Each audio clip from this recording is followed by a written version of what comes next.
Hi friends, எல்லாருக்கும் வணக்கம். இன்றைக்கி நம்ம பார்க்கக்கூடிய வீடியோ ஒரு grammar video. Dead paper 2 and 1 படிக்கிறவங்களுக்கு ரொம்ப யூஸ்ஃபுல்லாக இருக்கும். எஸ்ஜிடி நியமன தேர்வு படிக்கிறவங்களுக்கும் இந்த வீடியோ ரொம்ப யூஸ்ஃபுல்லாக இருக்கும்.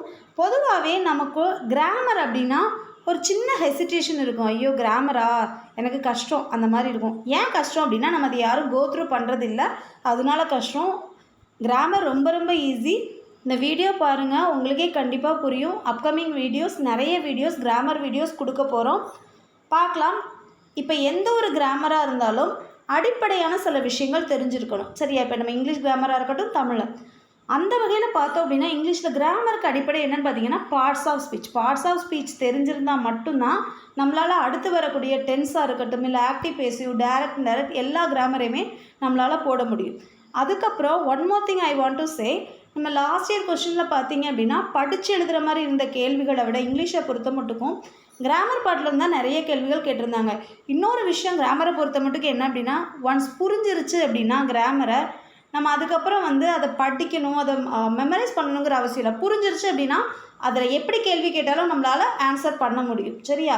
ஸோ அதனால் இன்றைக்கி நம்ம பார்க்கக்கூடிய கிராமர் என்னென்னு பார்த்தீங்கன்னா பார்ட்ஸ் ஆஃப் ஸ்பீச் என்னென்ன பார்ட்ஸ் எல்லாம் இருக்குது இங்கிலீஷை பொறுத்த மட்டுக்கும் அப்படின்னு பார்த்தீங்கன்னா noun, adjective, verb, adverb, pronoun, preposition, conjunction, interjection, இதெல்லாம் ரொம்ப முக்கியமான விஷயங்கள், நமக்கு தெரிஞ்சுக்க வேண்டிய விஷயங்கள். என்னென்ன பகுதியெலாம் இருக்குதுன்னு பார்த்தீங்கன்னா noun, adjective, verb, adverb, pronoun, preposition, conjunction, interjection, இதெல்லாம் ரொம்ப முக்கியமானது. இதுதான் ஒரு இங்கிலீஷில் பார்ட்ஸ் ஆஃப் ஸ்பீச்சுன்னு சொல்லக்கூடியது. இதெல்லாம் நமக்கு தெரிஞ்சிருந்தால் தான் அடுத்து வரக்கூடிய கிராமர் நமக்கு ஈஸியாக புரியும், சரியா? இப்போ நம்ம பார்க்கலாம், what is noun, what is adjective, what is verb, what is. பார்க்குறதுக்கு இது பெருசாக இருக்கும், ஆனால் ரொம்ப ஈஸி. நவுனுங்கிறது என்ன அப்படின்னா நேமிங் வேர்டு. ஒன்றினுடைய பேர் சொல், அது ஊராக இருக்கலாம், இல்லை நாடோட பேராக இருக்கலாம், இல்லை மனுஷனோட பேராக இருக்கலாம், இல்லை அனிமல்ஸோட பேராக இருக்கலாம், பேர்ட்ஸாக இருக்கலாம். நவுன்னாலே பெயர் சொல்லு ஞாபகம் வச்சுக்கோங்க. ஒரு naming word, noun is a naming word ஞாபகம் வச்சுக்கோங்க, மறக்கவே மறக்காது. ஒரு சில examples, man, Babu, city, horse, naming word. Noun is a naming word. அடுத்து அட்ஜெக்டிவ்ங்கிறது என்ன? அட்ஜெக்டிவ்னால் நம்ம ரொம்ப யோசிப்போம். நவுனை என்ஹான்ஸ் பண்ணி சொல்கிறது, பெயர் சொல்ல மிகுதிப்படுத்தக்கூடிய சொற்களை தான் என்ன சொல்லுவோம் அப்படின்னா அட்ஜெக்டிவ்னு சொல்லுவோம். ஃபார் எக்ஸாம்பிள் குட் பாய், அந்த பாய் எப்படிப்பட்ட பாய், அந்த பையனுடைய தன்மையை சொல்கிறதுக்கு பேர் தான் என்ன பேர் அப்படின்னா குட் பாய். ஓகே, அந்த கேர்ள் எப்படி இருந்தால் டாலாக இருந்தா, சிட்டி எப்படி இருந்துச்சு, ஒயிட்டாக இருந்துச்சு, ஃப்ரூட்ஸ் எவ்வளோ ஃப்ரூட்ஸ் இருந்தது, கொஞ்சம் ஃப்ரூட்ஸ் இருந்தது, அதிகமான ஃப்ரூட்ஸ் இருந்தது. நவுனை என்ஹான்ஸ் பண்ணி சொல்கிறதுக்கு பேர் தான் என்ன பேர் அப்படின்னு பார்த்தீங்கன்னா அட்ஜெக்டிவ். அடுத்து வெர்புங்கிறது ஒன்றுமே இல்லை, செயல்கள், வினைச்சொல்னு அர்த்தம். நம்ம பண்ணக்கூடிய எல்லா செயல்களை குறிக்கிறது தான் வினைச்சொல் அப்படின்னு சொல்லுவோம். ஃபார் எக்ஸாம்பிள் உட்காந்தான், படித்தான், சாப்பிட்டான், தூங்கினா, எழுதுனா, ஓடுனா, ஆடினா, பாடினா, எல்லாமே வினைச்சொல் தான், சரியா? It is a action word. அது ஒரு வினைச்சொல், செய்யக்கூடிய செயல்களை குறிக்கிறது வெர்பு ஈஸியாக தெரியும். அட்வெர்புங்கிறது ஒன்றும் இல்லை, எப்படி நவுனை என்ஹான்ஸ் பண்ணி சொன்னால் அது அட்ஜெக்டிவோ, எப்படி நவுனை மிகுதிப்படுத்தி சொன்னால் அட்ஜெக்டிவோ, அது மாதிரி வெர்பை என்ஹான்ஸ் பண்ணி சொல்கிறது, அந்த செயல்களை விளக்கி சொல்கிறது, அவன் எப்படி பண்ணான் அப்படின்னு சொல்கிறது adverb. For example fast, slowly, quickly, often. எப்படி நடந்தான், ஃபாஸ்ட்டாக நடந்தான், எப்படி நடந்தான், ஸ்லோவாக நடந்தான். அந்த நடந்தது, அந்த வினைச்சொல்லினுடைய தன்மையை மிகுதிப்படுத்தி சொல்கிறதுக்கு பேர் தான் என்ன பேர் பார்த்தீங்கன்னா அட்வெர்ப். அடுத்து ப்ரோனவுன்னா ஒன்றும் இல்லை, நம்ம நவுனை என்னெல்லாம் யூஸ் பண்ணுவோமோ அந்த நவுனுக்கு பதிலாக, noun is a word, it's instead of நவுனுக்கு பதிலாக பயன்படுத்தக்கூடியது. இப்போ உதாரணத்துக்கு ஐ இருக்கிற இடத்துல மீ பயன்படுத்துறது, ஹீ, ஷீ, இட், அதாவது ஒரு பாயோட நேமை குறிக்கிறதுக்கு பதிலாக ஹீ பயன்படுத்துறது, கேர்ளோட நேமை குறிக்கிறதுக்கு பதிலாக ஷீ பயன்படுத்துறது, ஒரு பொருளோட பேரை குறிக்கிறதுக்கு பதிலாக. ஆக்சுவலாக நவுன்னா என்னன்னு தெரியும், நேமிங் வேர்டுன்னு சொன்னோம்ல, அந்த நேமிங் வேர்டில் அந்த பர்டிகுலர் வேர்டுக்கு பதிலாக பயன்படுத்தக்கூடிய இந்த he, she, it, me, us, her, them, இதை தான் என்ன சொல்லுவோம் அப்படின்னா ப்ரொனவுன்னு சொல்லுவோம், சரியா? அடுத்து ப்ரிப்போஷன் நமக்கு நிறைய தெரியும். In, on, under, with, up, below, இதெல்லாமே ப்ரிப்போஷன். இந்த ப்ரிப்போஷனுங்கிறது என்ன அப்படின்னா it shows a relationship between two objects.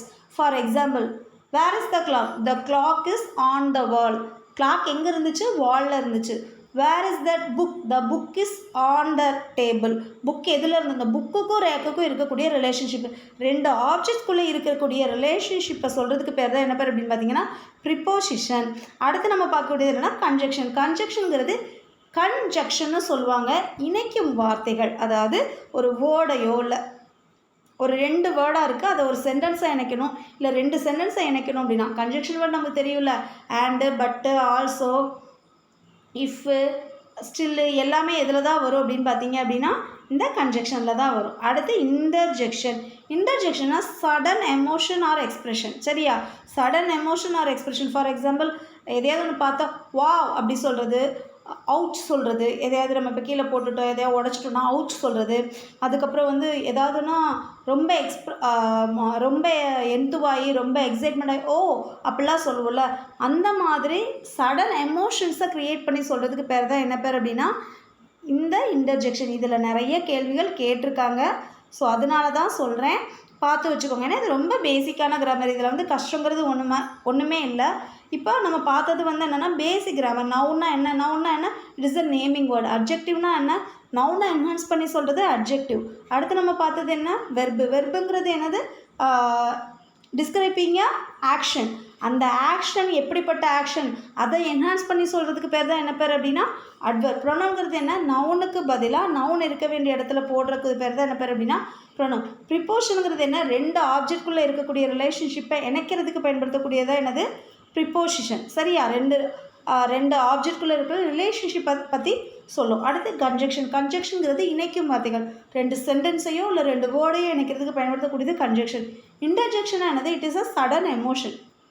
So இது ரொம்ப பேசிக், இது தெரிஞ்சுக்கிட்டால் அடுத்து வரக்கூடிய கிராமர் வந்து ரொம்ப ஈஸி. அடுத்து வரக்கூடிய வீடியோவில் நவுனோட கைண்ட்ஸ் என்னது, வெர்போட கைண்ட்ஸ் என்னது அப்படிங்கிறதெல்லாம் சொல்லித்தரேன். இந்த வீடியோவில் வந்து இருக்கிற கிராமர் பகுதியிலேருந்தே நிறைய கேள்விகள் கேட்டிருக்காங்க, ஸோ நோட் பண்ணி வச்சுக்கோங்க. அடுத்தடுத்து கிராமர் சம்மந்தப்பட்ட வீடியோக்கள் நிறைய வரும். Thank you friends.